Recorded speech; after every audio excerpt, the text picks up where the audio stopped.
and said, what distinguishes the most successful in each of these places? Is it their physical, intellectual, what? No. It was how passionate they are and how much they can persevere, regardless of the odds that come in front of them and regardless of the problems that are put in front of them.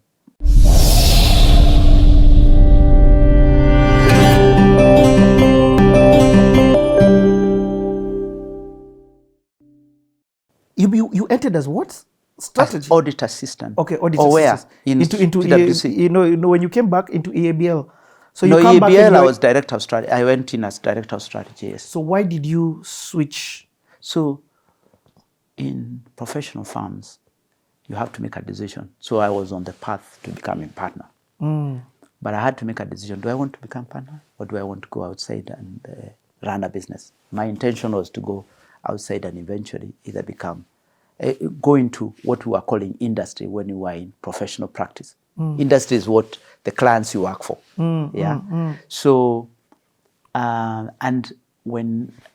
so you have to think about the timing of when you leave and at what point, depending on the role. So, because I had come back and had good experience, I had both audit, strategy, consulting, I got the strategy role in breweries, in the East Africa Breweries as director of strategy.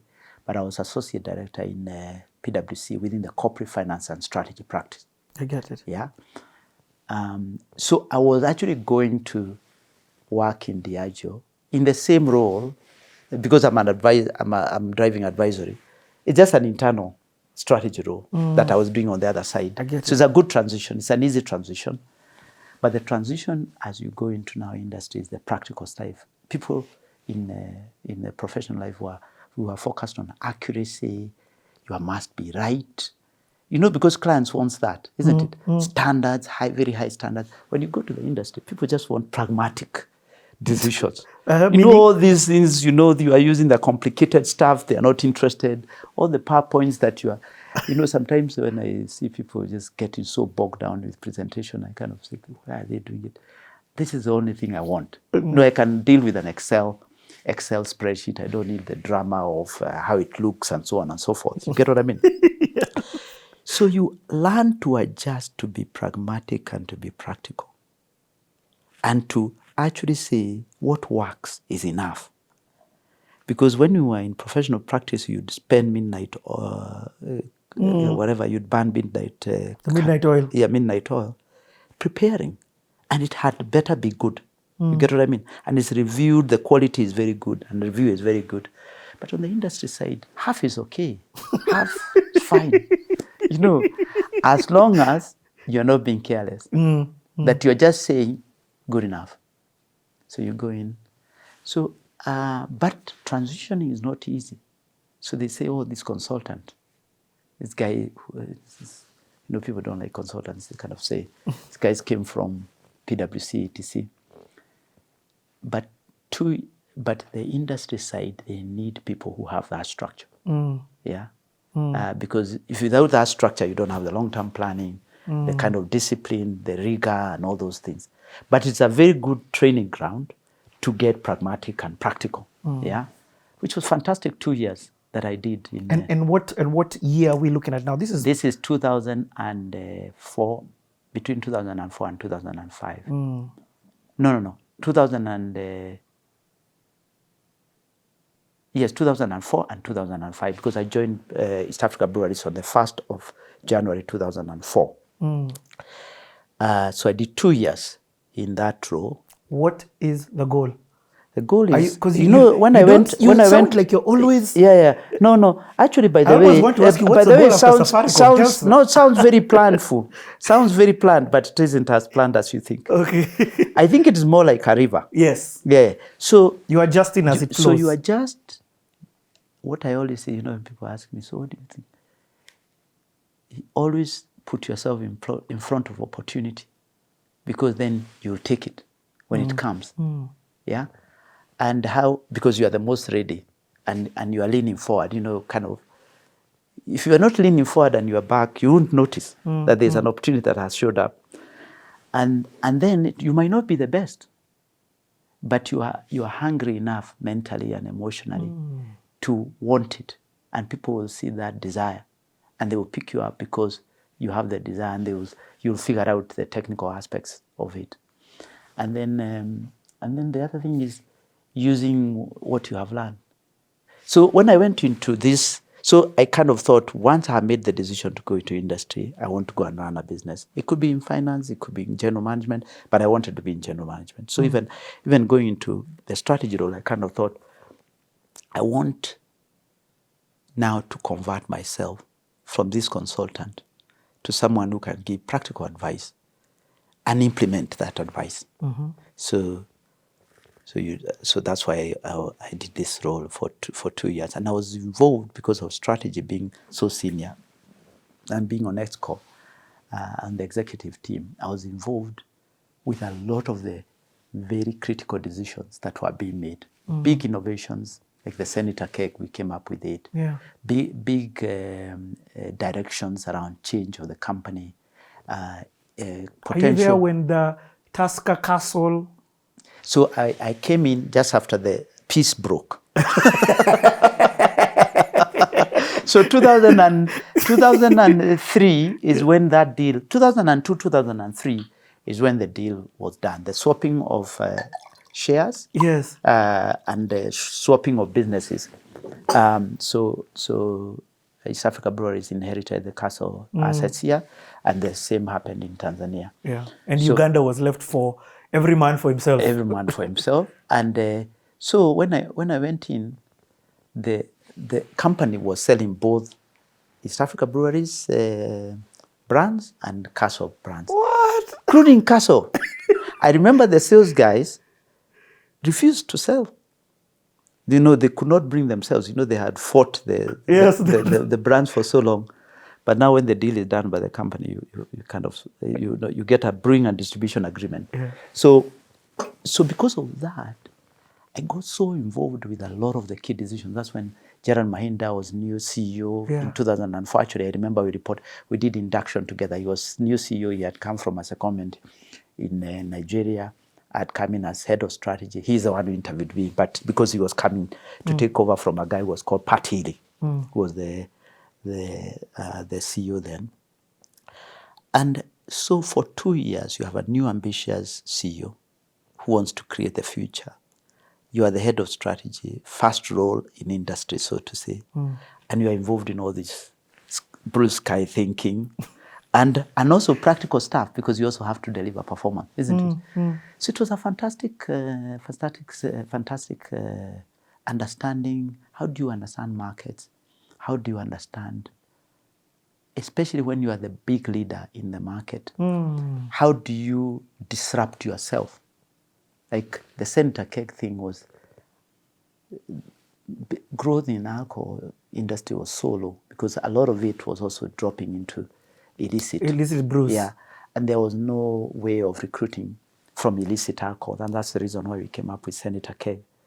And also that also addressed a national issue from alcohol misuse. So therefore you have a brand that is brewed properly, that is safe, that is good for people, but is also at the right price. And I remember we set ourselves a target.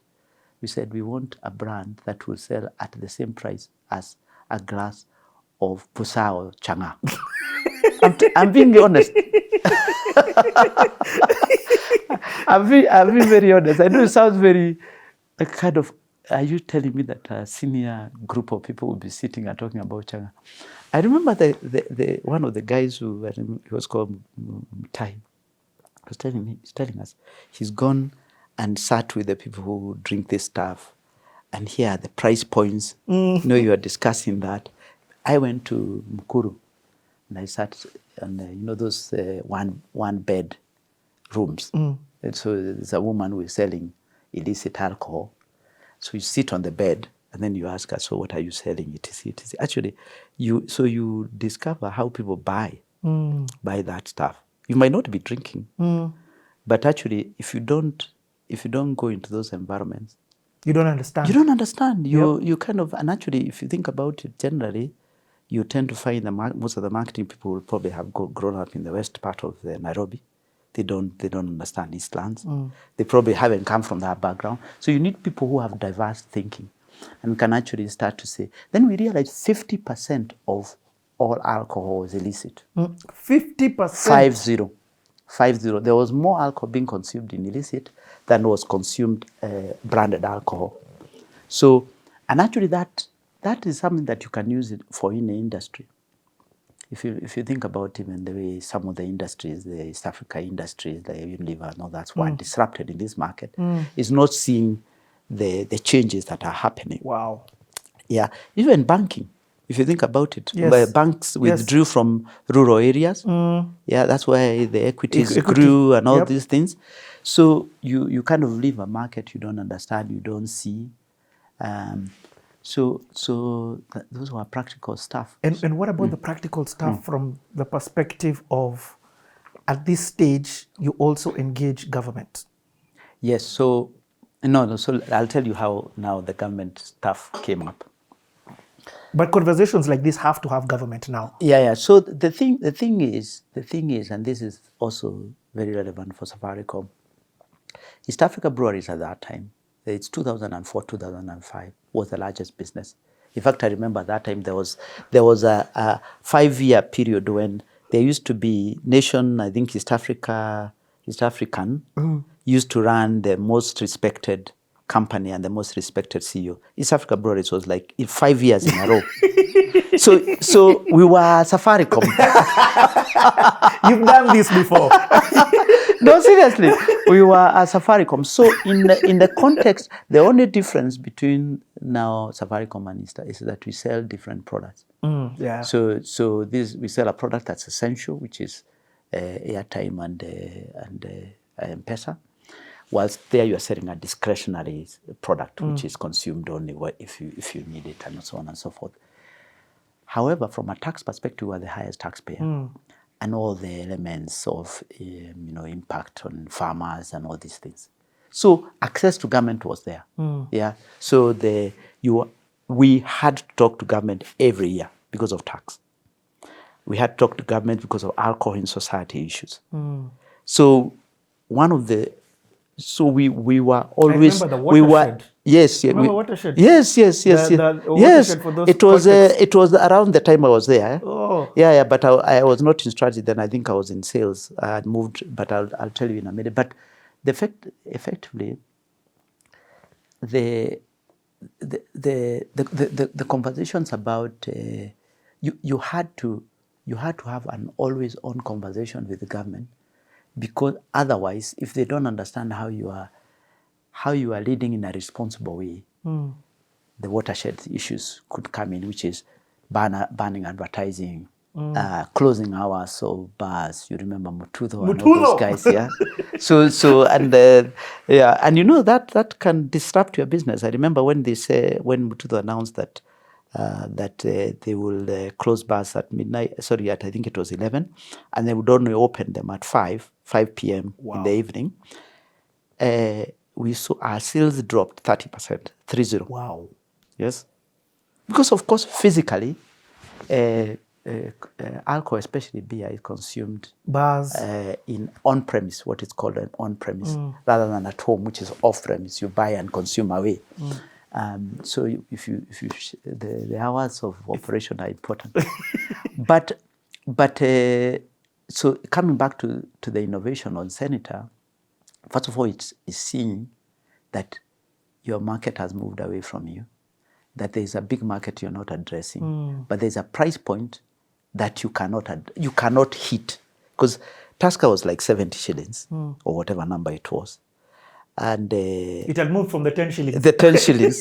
The 10 shillings, because now it was decontrolled. Actually, one story I didn't tell you is that we used to go to a drink in Serena, because Serena that time was class D, and when you were in university, yes, and class D was the highest. Yeah.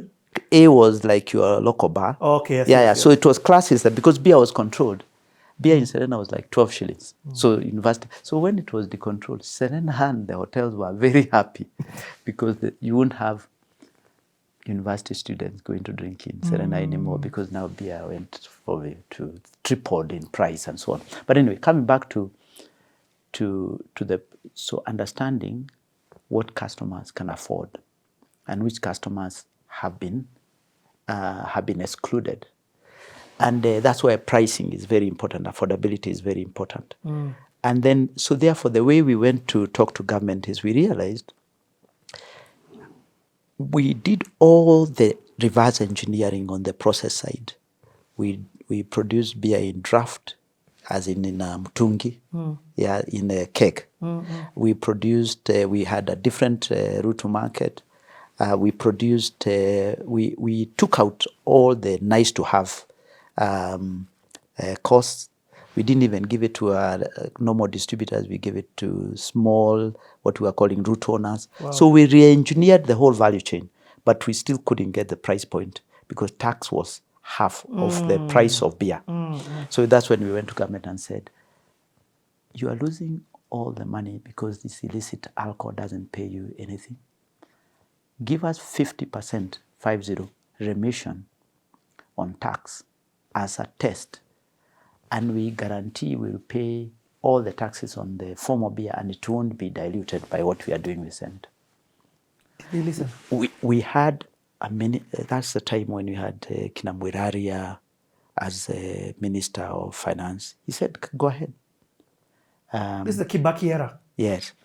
After 1 year of testing, they were getting much more revenue from the total package because you are paying VAT, you are paying all these things.